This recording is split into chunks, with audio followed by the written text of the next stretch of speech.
Hi Sheila, how you doing today? I'm good.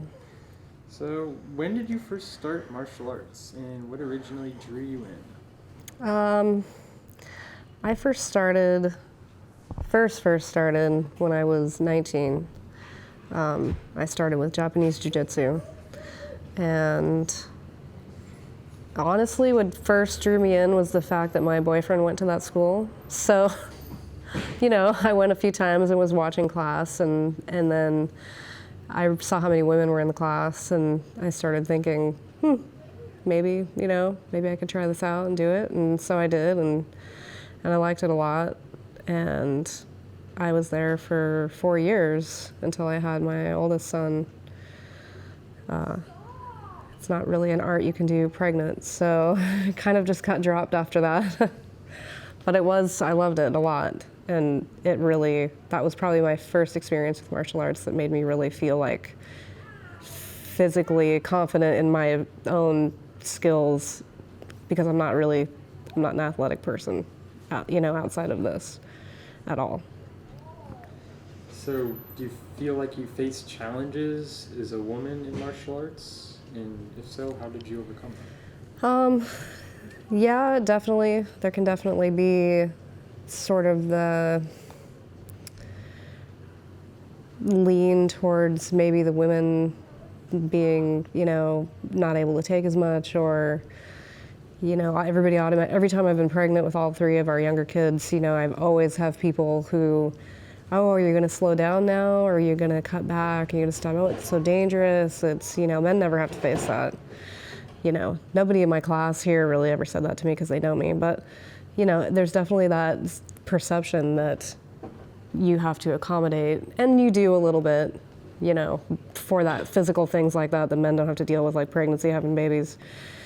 But a lot of schools are predominantly male, and it can be really difficult as a woman to walk in there and start a class and gain the same kind of respect that like a new male student would have, especially depending on the art. Some arts are a little less tolerant, I've found, of women. That's changing a lot, I think, with all like UFC and all the female champions that are out there right now. I think that's changing somewhat, but it can be challenging to gain the same respect as a female black belt instructor as any other male black belt.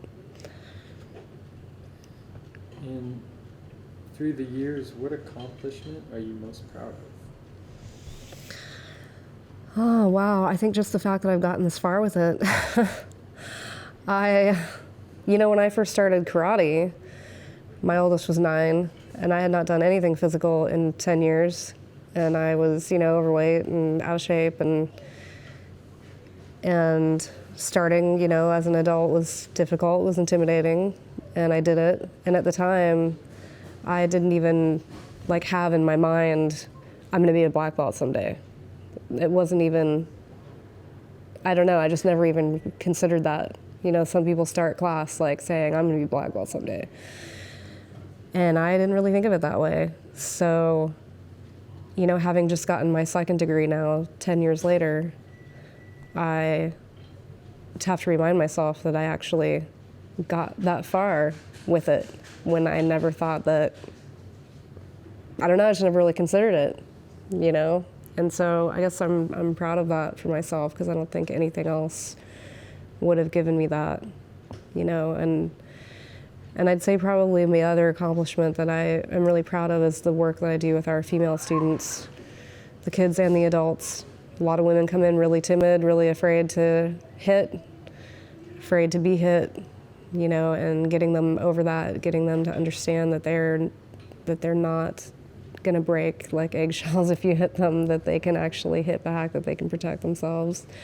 When the moment you see that realization on their face, I'm not going to fall apart if somebody hits me, I'm going to be okay, is pretty rewarding.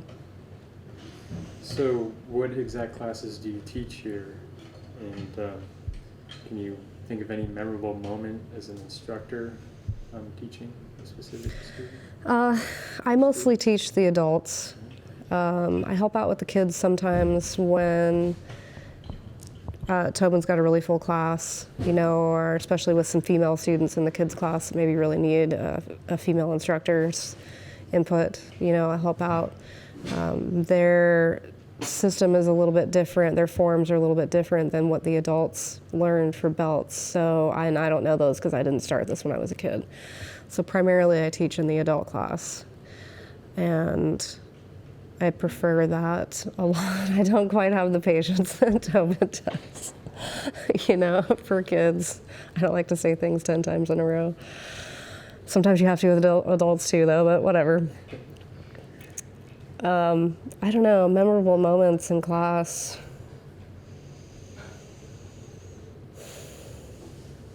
There's just like so many years of, it's hard to like say in any particular one. It's probably all those little moments that I talked about, when the look on someone's face when they realize that they can do it, or when somebody overcomes fear, like some people come in, like I said, with a real fear of physical contact. For them, physical contact is really foreign. Maybe they didn't grow up with brothers and sisters wrestling and all of that. And getting them past that is a big deal for them, and I've seen a lot of tears during class and can be a lot of triggers for people. That physical contact and getting them through that is something I'm proud to be able to do for them, because that's what was done for me when I started, and I still have my moments with that, and I let them see that, because being a black belt doesn't change that, and I'm proud of being able to do that with them. What impact do you hope to have on each student that comes to your classes? Primarily just that they can do it. This art that we teach is really designed for anybody to be able to do it. Like I said, I've trained through all 3 of my last pregnancies, tested for belts. I was pregnant when I got my black belt. And I had to modify some things as I went along, but our art really accommodates for that. It's not so cookie cutter that once you get to like a certain stage of pregnancy, or if you get injured or something, you're just out.